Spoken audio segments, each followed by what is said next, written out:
Assalamualaikum warahmatullahi wabarakatuh. Perkenalkan nama saya Elvin Gunarzon, NPM 210320118181 dengan partner saya Hafid Raif Rasta, NPM 21032011818182.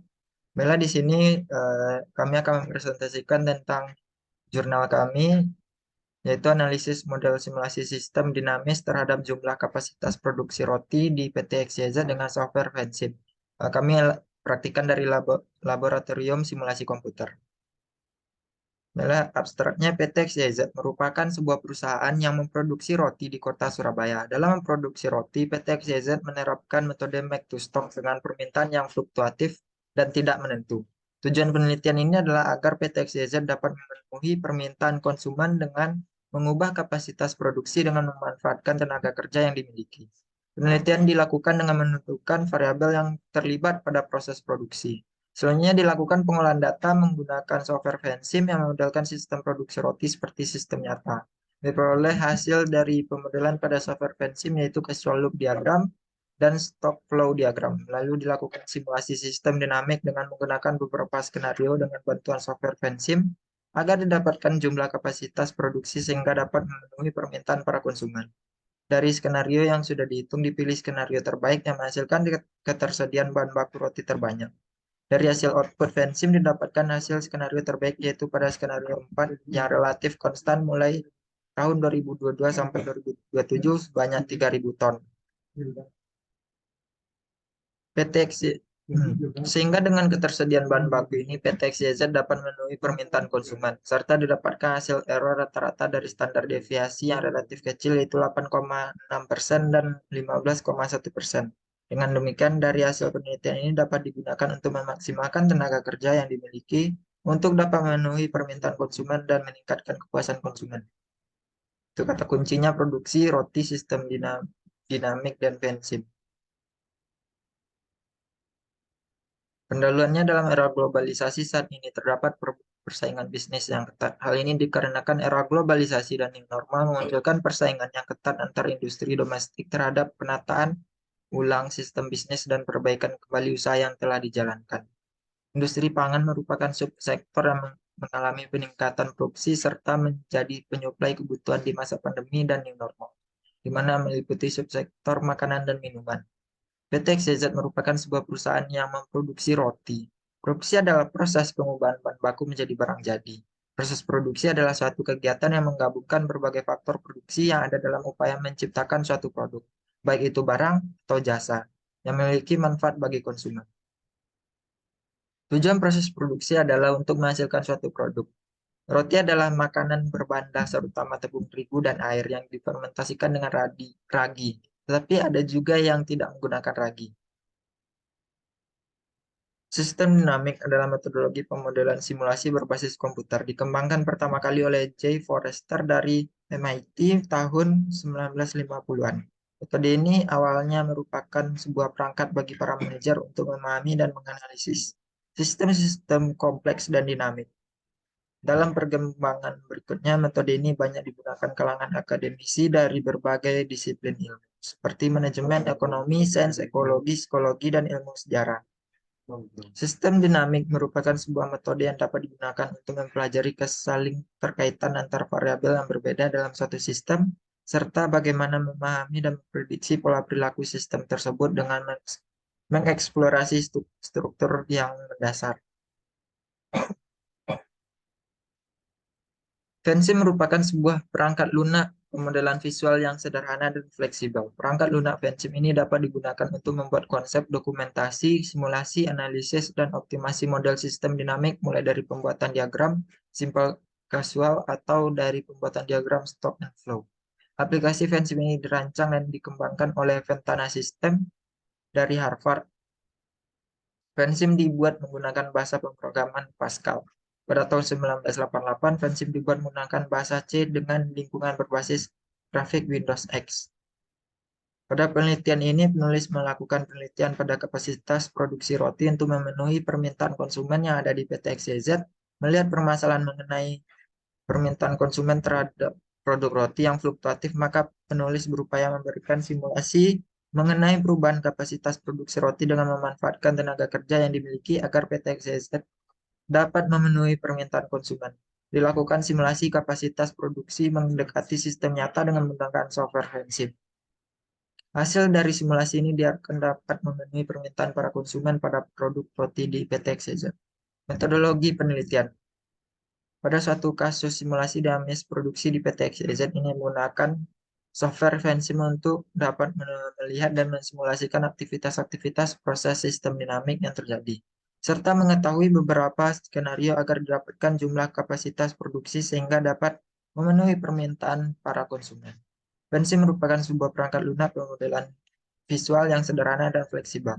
Perangkat lunak Fansim ini dapat digunakan untuk membuat konsep, dokumentasi, simulasi, analisis, dan optimasi model sistem dinamik mulai dari pembuatan diagram kausal, simple kausal atau dari pembuatan diagram store and flow. Fansim PLI merupakan suatu konfigurasi dari Fansim yang dirancang sehingga penggunanya lebih mudah untuk mempelajari sistem dinamik. Pengambilan data didapatkan dari data sekunder atau bukan wawancara dengan pihak PT XYZ. Setelah data terkumpul, proses simulasi dilakukan menggunakan software Fansim. Yang pertama, pengumpulan data. Pengumpulan data dapat dari data sekunder dari PT XYZ yang berlokasi di Surabaya yang produksi roti. Dalam kegiatan produksi tersebut, terdapat beberapa aktivitas kegiatan produksi dan waktu yang diperlukan untuk aktivitas produksi. Data yang dibutuhkan yaitu yang pertama ada data persentase peningkatan, persentase penurunan, peningkatan permintaan, penurunan permintaan, luas lahan gandum, tingkat kesuburan tanah, pemberian nutrisi, cuaca buruk, hama tumbuhan, letak ladang jauh dari irigasi, hasil panen, gagal panen, jumlah permintaan, ketersediaan bahan baku roti. Ini untuk causal loop diagramnya. Semakin luas lahan gandum, hasil panen gandum semakin bertambah, tingkat kesuburan tanahnya bertambah, hasil panen gandum juga bertambah, pemberian nutrisinya bagus, jadi hasil panen gandumnya juga bertambah, sehingga ini membuat ketersediaan bahan baku roti semakin meningkat. Yang ketiga, data pengolahan data. Pada penelitian ini, metode pengolahan data yang digunakan adalah dengan menggunakan software Fansim. Dari data yang telah didapatkan, maka diperoleh perumusan permasalahan yang dihadapi dan bagaimana pengambilan keputusan dengan memanfaatkan data yang tersedia. Berikut adalah langkah-langkah penyelesaian masalahnya dari mulai studi pustaka dan studi lapangan sampai ke perumusan masalah. Ini untuk flowchart-nya. Penjelasan dari langkah-langkah pemecahan masalah dari gambar di atas sebagai berikut, yaitu yang pertama ada mulai, kedua studi pustaka, yang ketiga studi lapangan, yang keempat perumusan masalah, yang kelima penentuan batasan masalah, yang keenam pengumpulan data, yang ketujuh pengolahan data, yang kedelapan verifikasi, yang kesembilan validasi, yang ke-10 hasil dan pembahasan, yang ke-11 kesimpulan dan saran, dan yang terakhir adalah selesai. Baiklah, untuk selanjutnya akan dilanjutkan oleh partner saya untuk runningan program dari Fansim tersebut. Terus selanjutnya kita akan membuat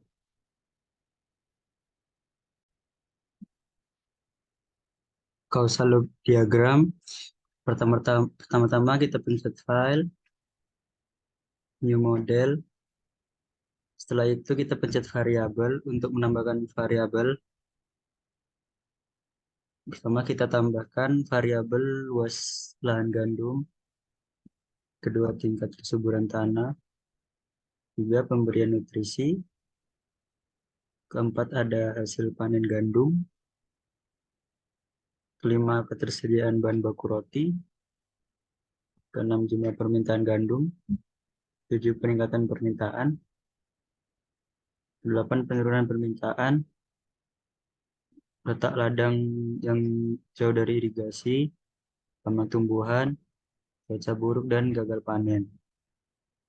Lalu setelah itu kita klik arrow untuk menghubungkan hubungan antar variabel ini. Luas lahan gandum kita hubungkan dengan hasil panen gandum, tingkat kesuburan tanah, dan juga pemberian nutrisi.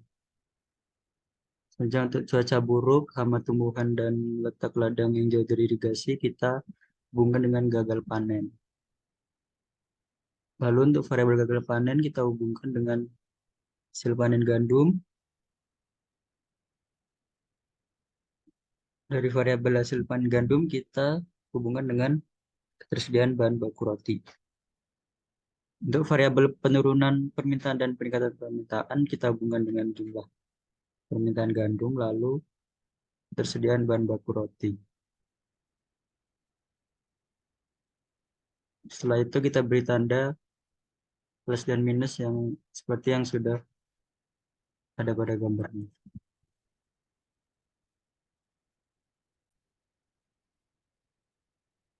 Selanjutnya untuk stock flow diagram, sama seperti tadi kita tambahkan variabel jumlah permintaan di sini.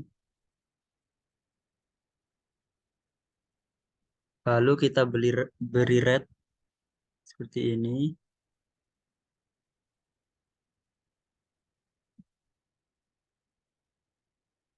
Dengan kita beri variabel peningkatan permintaan. Selanjutnya kita beri rate lagi untuk variabel penurunan permintaan. Selanjutnya kita buat variabel ketersediaan bahan baku roti. Kita beri rate hasil panen dan gagal panen. Setelah itu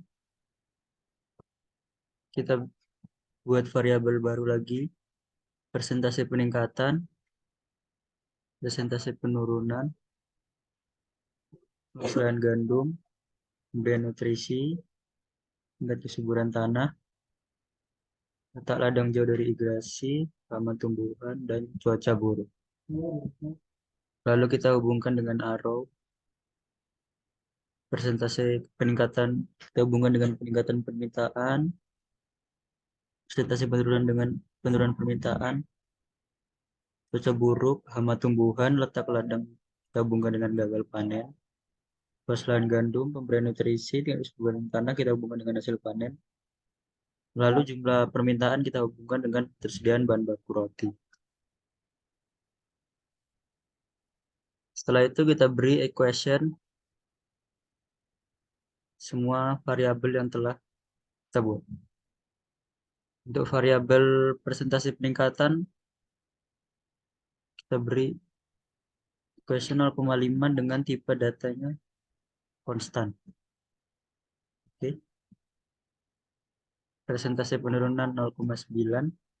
Oke. Peningkatan permintaan kita ganti tipe datanya menjadi auxiliary dengan equationnya presentasi peningkatan dikali 1000. Oke. Untuk penurunan permintaan sama, presentasi penurunan dikali dengan 1000. Oke.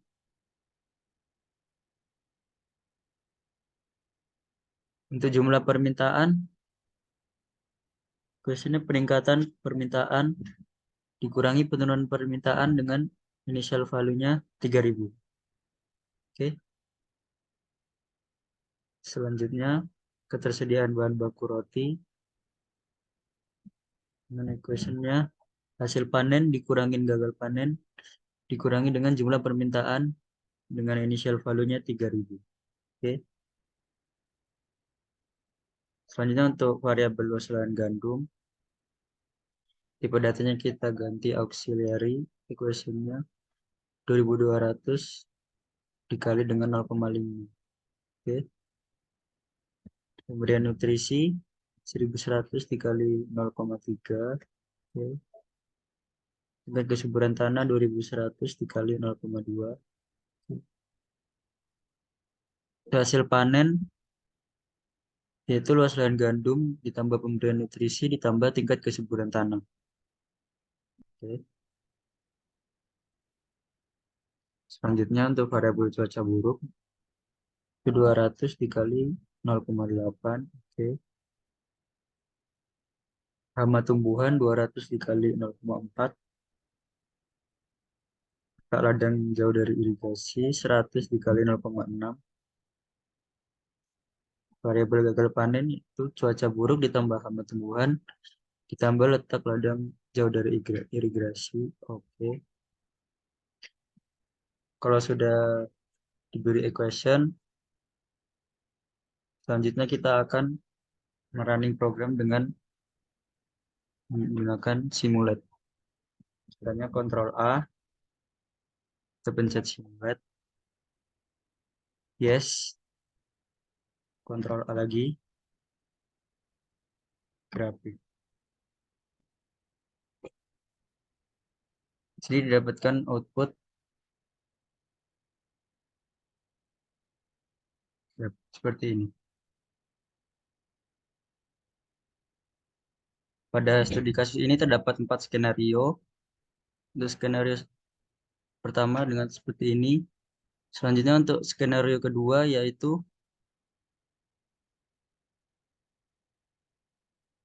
dengan mengganti presentasi peningkatan dari 0,5 menjadi 0,8.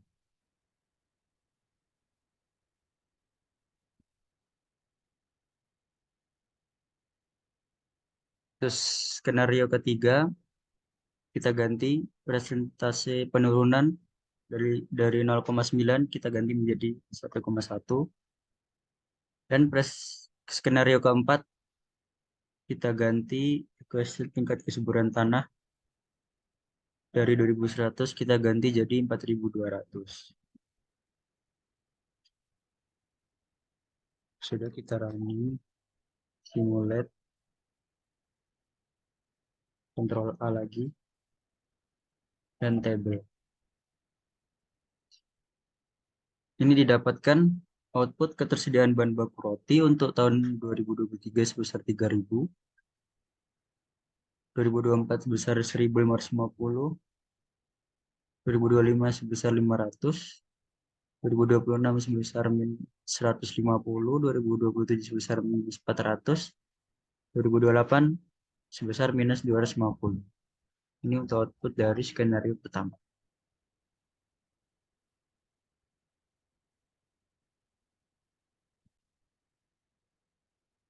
Ya, untuk jadinya stock flow diagram seperti ini.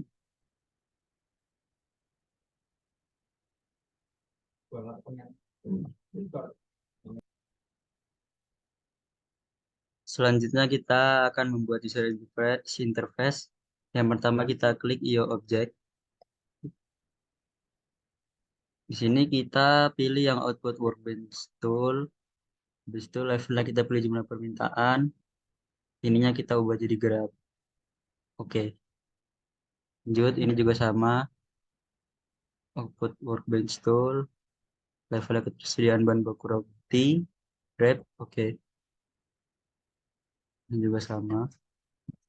Ini juga sama.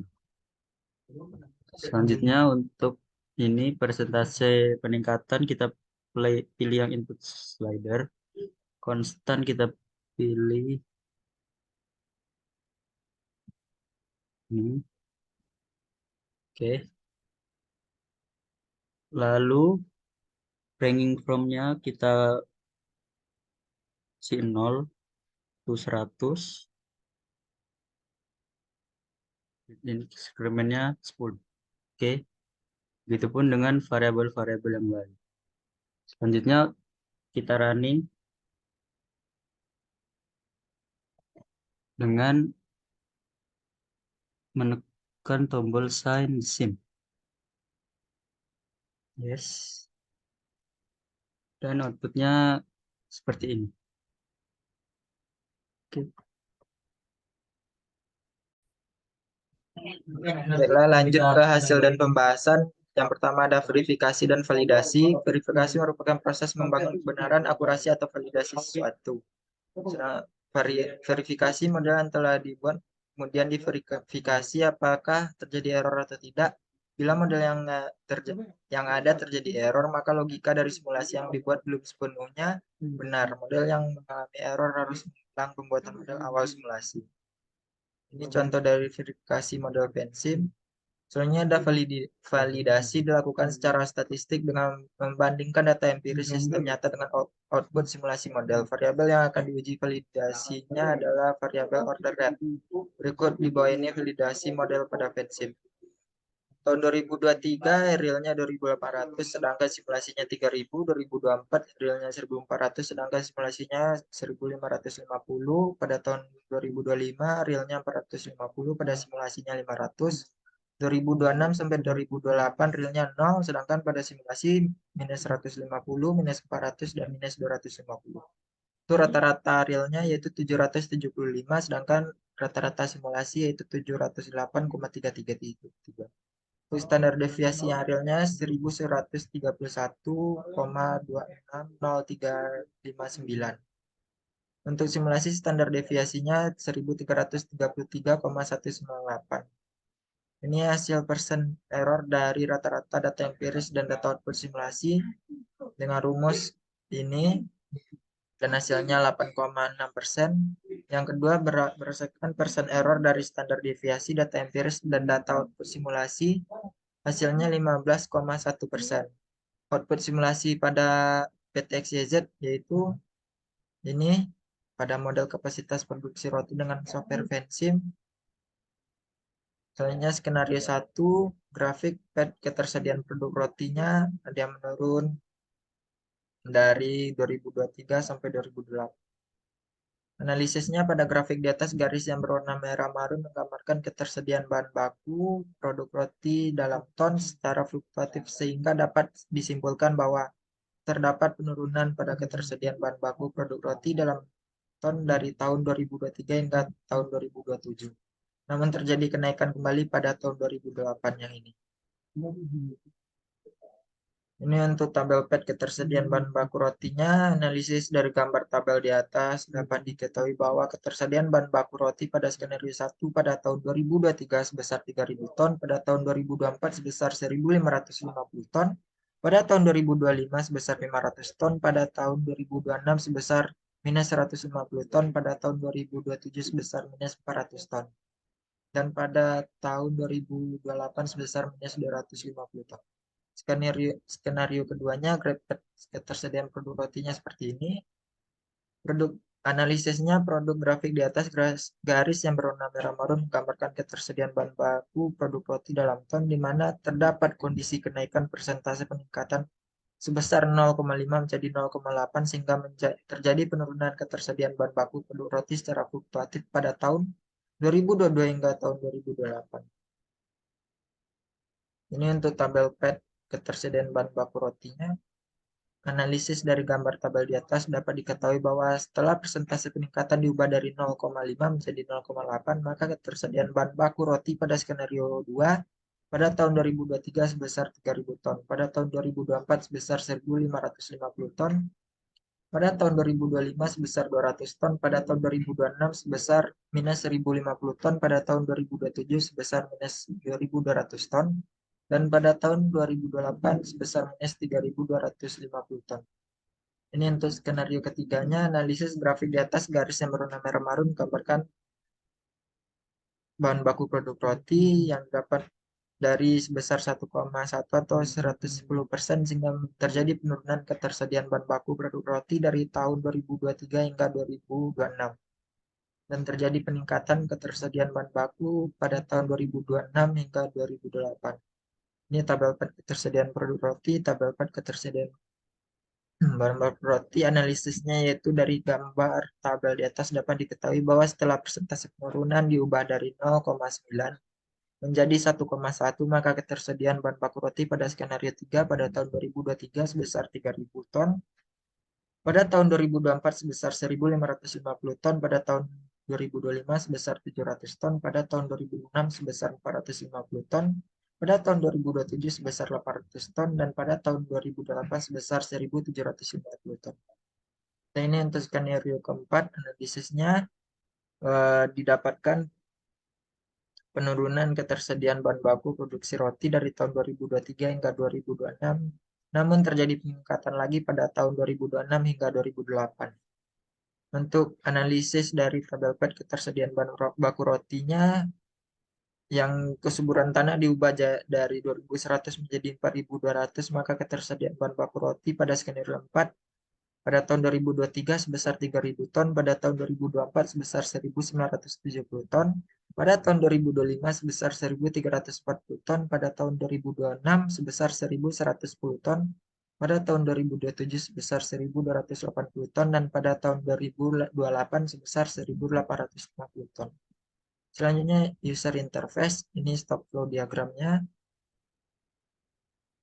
Dan analisa dari gambar di atas dapat stock flow diagram yang telah disesuaikan dan terdapat user interface yang adjustable atau dapat disesuaikan oleh pengguna atau user sehingga pemodelan sistem dinamis dapat lebih mudah dijalankan oleh pengguna ketika pemodelan telah dibuat oleh kreator.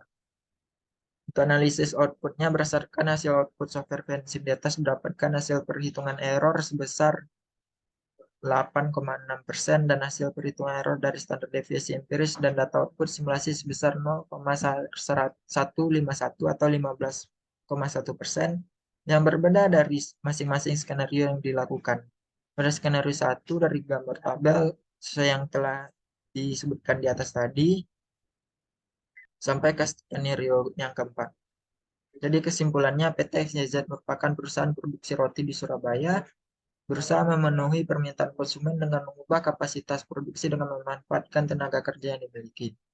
Maka diusulkannya untuk membuat model dan simulasi sistem dinamik dengan menggunakan beberapa skenario agar dapat jumlah kapasitas produksi yang optimal, sehingga dapat memenuhi permintaan para konsumen. Setelah dilakukan perhitungan, diketahui bahwa hasil skenario yang direkomendasikan ada 4 skenario dengan hasil ketersediaan bahan baku produk roti yang relatif konstan, yakni pada tahun 2023 sebesar 3.000 ton, pada tahun 2024 sampai ke tahun 2028 sebesar 1.850 ton, didapat hasil error rata-rata standar deviasi relatif kecil yaitu 8,6% dan 15,1%. Karena hasil perhitungan antara real system dengan simulasi pada software Vensim tidak berbeda secara signifikan, maka hasil dari penelitian ini dapat dikatakan valid dan dapat diterapkan di lapangan secara real. Dengan demikian, dari hasil penelitian ini dapat digunakan untuk memaksimalkan tenaga kerja yang dimiliki untuk memenuhi permintaan konsumen dan meningkatkan kepuasan konsumen. Untuk penelitian selanjutnya, beberapa perangkat lunak dapat digunakan untuk membandingkan output agar hasil yang diperoleh lebih optimal. Baiklah, ini dari daftar pustaka kami. Mungkin sekian yang dapat kami sampaikan. Apabila ada kesalahan, mohon dimaafkan. Assalamualaikum warahmatullahi wabarakatuh.